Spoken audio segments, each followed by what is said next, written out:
Bismillahirrahmanirrahim. Assalamualaikum warahmatullahi wabarakatuh.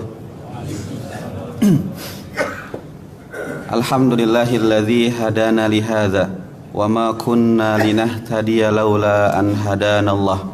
Asyhadu an la ilaha illallah wahdahu la syarikalah wa asyhadu anna nabiyyana Muhammadan abduhu wa rasuluh alladzi la nabiyya wa la rasula ba'dah.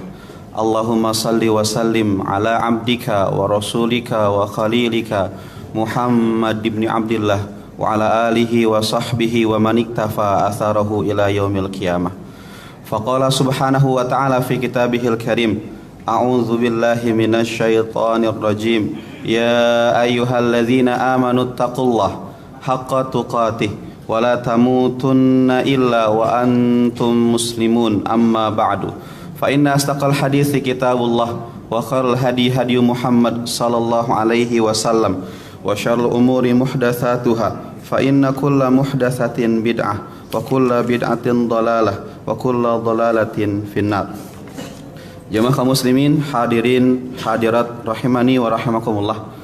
Alhamdulillah, mari kita panjatkan puji dan syukur kita kepada Allah Subhanahu wa taala atas semua nikmat yang telah Allah berikan kepada kita hingga sampai saat ini. Allah Subhanahu wa taala masih memberikan kepada kita kesehatan, kesempatan, waktu luang untuk bisa hadir di sini, belajar, mengkaji ilmu dari ilmu Allah Subhanahu wa taala yang mudah-mudahan Allah berkenan memberikan kepada kita ilmu yang bermanfaat yang bisa kita amalkan dalam kehidupan sehari-hari. Kemudian kita haturkan salam dan salawat kita kepada uswah hasanah kita, yaitu baginda yang mulia Muhammad, Nabi Muhammad sallallahu alaihi wa ala alihi wa sahbihi wasallam, yang mudah-mudahan Allah senantiasa istiqomahkan kita di dalam menjalankan semua sunnah-sunnah beliau sallallahu alaihi wasallam. Jemaah muslimin, hadirin hadirat rahimani wa rahimakumullah. Pada hari ini, pada hari Kamis ini, salah satu hari yang memang istimewa dalam agama kita, Pak ya. Allah Subhanahu wa taala memiliki nama Al-Khaliq, Maha Pencipta. Allah Maha Mencipta, Allah Maha Berkehendak. Allah menjadikan dalam satu pekan itu hari yang paling mulia itu hari Jumat. Dan hari dalam satu pekan juga ada hari-hari yaitu tu'radul a'mal, ketika amalan itu diangkat, dilaporkan kepada Allah Subhanahu wa taala. Dan salah satu harinya adalah hari Kamis. Ada dua kali Pak dalam satu pekan amal itu diangkat, yaitu hari Senin dan hari Kamis. Makanya ketika Rasulullah SAW beliau berpuasa di hari Senin dan hari Kamis, ketika ditanya, salah satu alasannya karena saya ingin ketika amalan saya itu diangkat ada tambahan pahala, yaitu melaksanakan puasa Senin dan Kamis. Kita berada di hari Kamis tanggal 5 Jumadits Tsaniyah, Jumadal Akhirah 1441 Hijriah. Tapi insya Allah kita akan bahas pembahasan atau materi yang berhubungan dengan tema sebelumnya sebetulnya, yaitu beriman kepada hari kiamat, Pak. Jadi beriman kepada hari kiamat adalah kita mengimani apa yang Allah kabarkan dalam Al-Quran dan Rasulullah kabarkan dalam hadisnya yang sahih terhadap hal-hal yang berhubungan dengan kematian. Kemudian fitnah kubur, nikmat dan azab kubur. Ini sudah kita jelaskan sebelumnya.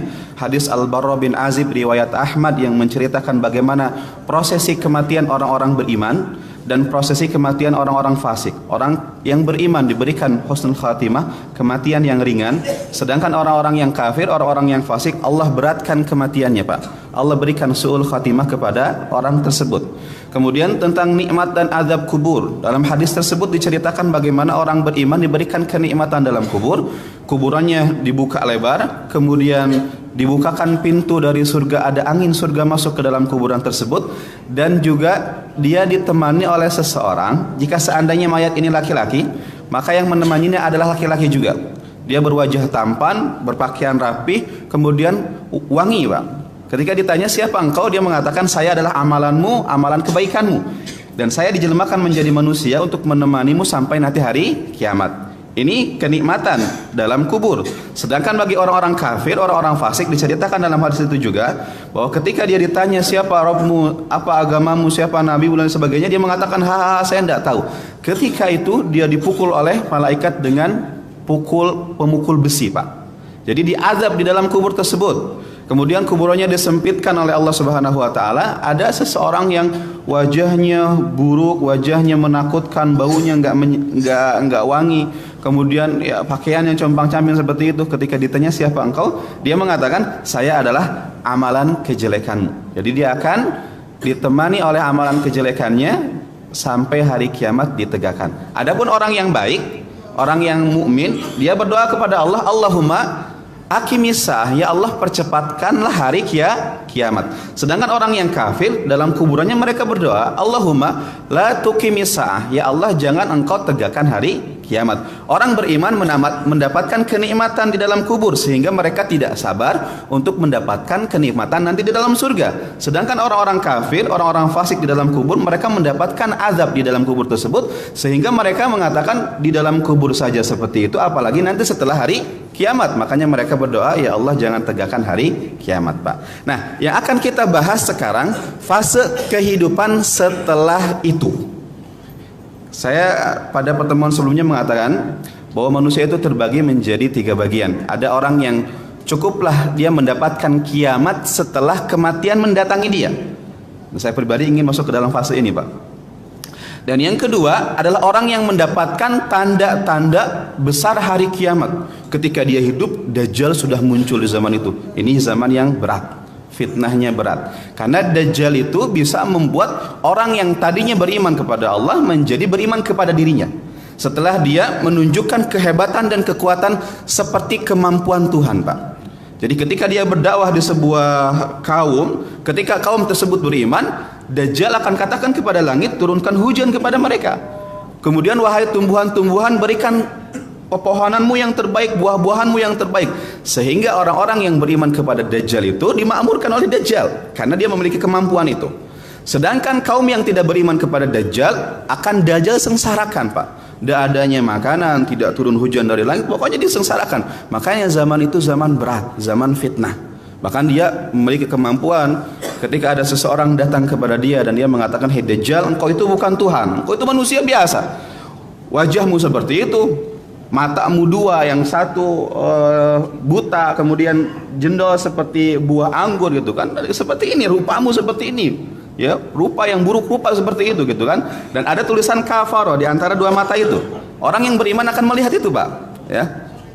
Sampai dia mengatakan, Dajjal ini mengatakan, wahai pengikutku, maukah aku tunjukkan kepada kalian bahwa saya ini adalah Tuhan. Kata pengikutnya, silakan wahai Dajjal. Sampai si laki-laki yang tadi menasehati Dajjal tersebut istilahnya, Pak, dicincang-cincang gitu kan, dipotong, dibunuh dia sama dia, darah berceceran dan sebagainya. Sampai dia mengatakan, wahai pengikutku, lihatlah bahwa aku bisa menghidupkan dia kembali seperti sedia kala. Potongan tubuh yang tadi dipotong-potong oleh Dajjal tersebut dihidupkan kembali, disambungkan kembali, dan dia hidup lagi, Pak. Sehingga berserulah mereka orang-orang yang memang mengikuti Dajjal, hidup Dajjal, Dajjal engkau memang adalah Tuhan. Nah, makanya zaman itu zaman fitnah, Pak, berat. Ya. Makanya kalau nggak mau pengen terbebas dari fitnah Dajjal, maka lakukan beberapa hal. Seperti banyak berdoa ketika salat, Allahumma inni a'udzubika min adzabi jahannam wa min adzabil qabri wa min fitnatil mahya wal mamat wa min syarri fitnatil masih Dajjal. Dalam hadis yang lain, siapa yang dia mampu menghafal 10 ayat di awal surat Al-Kahfi, maka dia akan dibebaskan dari fitnah Dajjal. Langkah selanjutnya mungkin Anda tinggal di kota Mekah dan di kota Madinah, karena kota Mekah dan Madinah adalah 2 kota suci yang tidak akan pernah bisa dimasuki oleh Dajjal, Pak. Tapi Dajjal memiliki kemampuan untuk menggoyangkan kota Mekah dan Madinah.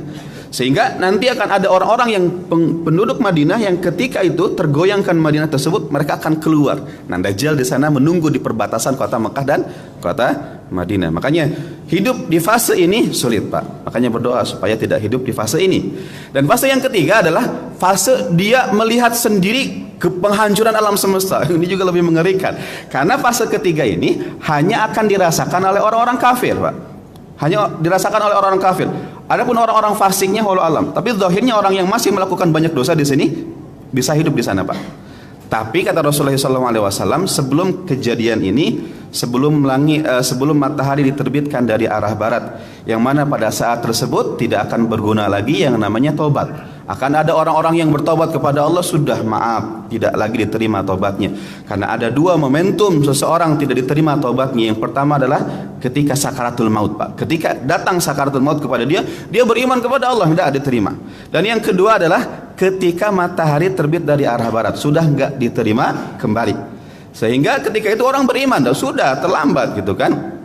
Sampai ditegakkanlah hari kiamat. Sebelum kejadian ini, Allah mengutus angin yang akan mengambil roh-rohnya orang beriman yang dalam hatinya ada keimanan, maka Allah akan cabut melalui roh, melalui angin tersebut, dan yang tersisa ketika itu hanyalah orang-orang kafir, orang-orang fasik saja, Pak. Makanya di sana Ka'bah masih ada. Ada seorang raja Habasyah yang bernama Dzu Suwaikotaini, yang dia akan datang ke Ka'bah menghalalkan pengharaman Ka'bah tersebut. Dia akan melakukan kerusakan, pembunuhan di sana, dan Ka'bah tersebut akan dihancurkan di sana. Al-Quran diangkat, ilmu diangkat, sehingga yang tersisa adalah kerusakan yang akan ditegakkan bagi mereka hari